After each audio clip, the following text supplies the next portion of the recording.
ఒకసారి ఆలోచించండి. మీ స్కూల్ లైఫ్‌లో మీరెవరినైనా ప్రేమించి, ఆ ప్రేమని వాళ్ళకి చెప్పలేకపోయారా? అలా చెప్పలేకపోయిన ప్రేమ కొన్ని సంవత్సరాల తర్వాత మళ్ళీ మీ ముందుకు వస్తే ఎలా ఉంటుంది? అదే ఇంట్రెస్టింగ్ పాయింట్‌తో వచ్చిన సినిమా 'విత్ లవ్'. ఈ మూవీ నెట్‌ఫ్లిక్స్‌లో స్ట్రీమ్ అవుతుంది. ఈ సినిమాలో స్టోరీ ఏంటి? మూవీ ఓవరాల్‌గా ఎలా ఉంది? ఈ వీకెండ్‌కి చూడదగిన లవ్ స్టోరీయా కాదా? ఈ వీడియోలో పూర్తి రివ్యూ తెలుసుకుందాం. ఈ సినిమా కథ ఒక పెళ్లి చూపుల సీన్‌తో స్టార్ట్ అవుతుంది. హీరో మరియు హీరోయిన్ ఇద్దరూ వాళ్ళ ఇంట్లో వాళ్ళు ఏర్పాటు చేసిన పెళ్లి చూపుల్లో మొదటిగా కలుస్తారు. మొదట చాలా నార్మల్ కన్వర్జేషన్ జరుగుతుంది. కానీ మాట్లాడుకుంటూ ఉండగా ఒక ఆసక్తికరమైన విషయం ఇద్దరి మధ్య బయటపడుతుంది. అదేంటంటే వాళ్ళిద్దరూ ఒకే స్కూల్‌లో చదివారు అని. కానీ హీరో ఏమో సీనియర్, హీరోయిన్ ఏమో జూనియర్. అక్కడి నుంచి వాళ్ళ మధ్య కన్వర్జేషన్ ఇంకా ఇంట్రెస్టింగ్‌గా మారుతుంది. ఇద్దరూ వాళ్ళ స్కూల్ లైఫ్ లవ్ స్టోరీ గురించి మాట్లాడడం మొదలుపెడతారు. హీరో తన స్కూల్ టైంలో ఒక అమ్మాయిని ప్రేమించాడు. హీరోయిన్ కూడా తన స్కూల్‌లో ఒక అబ్బాయిని ఇష్టపడుతుంది. కానీ ఇద్దరి లవ్ స్టోరీస్‌లో ఒక కామన్ పాయింట్ ఉంటుంది.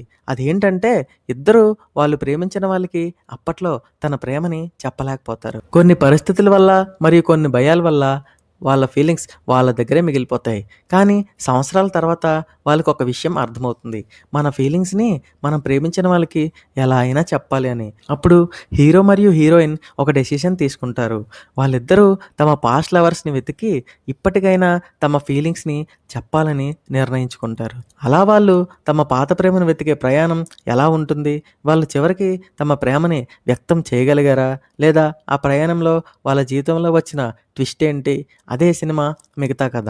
ఓవరాల్‌గా ఈ సినిమా గురించి చెప్పాలంటే ఇది చాలా సింపుల్ మరియు feel good love story. Cinema మొదటి నుండి లాస్ట్ వరకు చాలా న్యాచురల్‌గా సాగిపోతుంది. ముఖ్యంగా హీరో మరియు హీరోయిన్ మధ్య ఉన్న కన్వర్జేషన్స్ చాలా రియలిస్టిక్‌గా ఉంటాయి. కొన్ని సీన్స్ చూస్తుంటే నిజంగా మన స్కూల్ డేస్ గుర్తొచ్చేలా అనిపిస్తుంది. హీరో, హీరోయిన్ మధ్య ఉన్న బాండింగ్ మరియు కెమిస్ట్రీ సినిమాకి మంచి ప్లస్ అని చెప్పొచ్చు. అక్కడక్కడ కొంచెం బోర్ అనిపించే సీన్స్ ఉన్నా కూడా వారి లవ్ స్టోరీ మరియు ఎమోషన్స్ వల్ల మనం మళ్ళీ సినిమాతో కనెక్ట్ అయిపోతాం. ముఖ్యంగా ఈ సినిమా ఎక్కడా ఎక్కువ ల్యాగ్ అనిపించదు. సింపుల్‌గా, స్మూత్‌గా సాగిపోతుంది. మొత్తానికి 'విత్ లవ్' ఒక సింపుల్, క్లీన్ మరియు feel good love story. School life stories ఇష్టపడే వాళ్ళకి ఈ సినిమా బాగా కనెక్ట్ అవుతుంది. మీకు కూడా స్కూల్ టైంలో ఎవరో ఒకరు గుర్తొస్తే ఈ సినిమా మీకు ఇంకా బాగా నచ్చే అవకాశం ఉంది. ఈ వీకెండ్‌కి లైట్‌గా చూడదగిన మంచి లవ్ స్టోరీ అని చెప్పొచ్చు. మెయిన్‌గా హీరో అండ్ హీరోయిన్ యాక్టింగ్ చాలా న్యాచురల్‌గా ఉంది. మీరు కూడా ఈ సినిమా చూసి ఉంటే మీ అభిప్రాయం కామెంట్స్‌లో చెప్పండి. ఇలాంటి మూవీ రివ్యూస్ కోసం మా ఛానల్‌ని సబ్స్క్రైబ్ చేయడం మాత్రం మర్చిపోకండి. Thank you.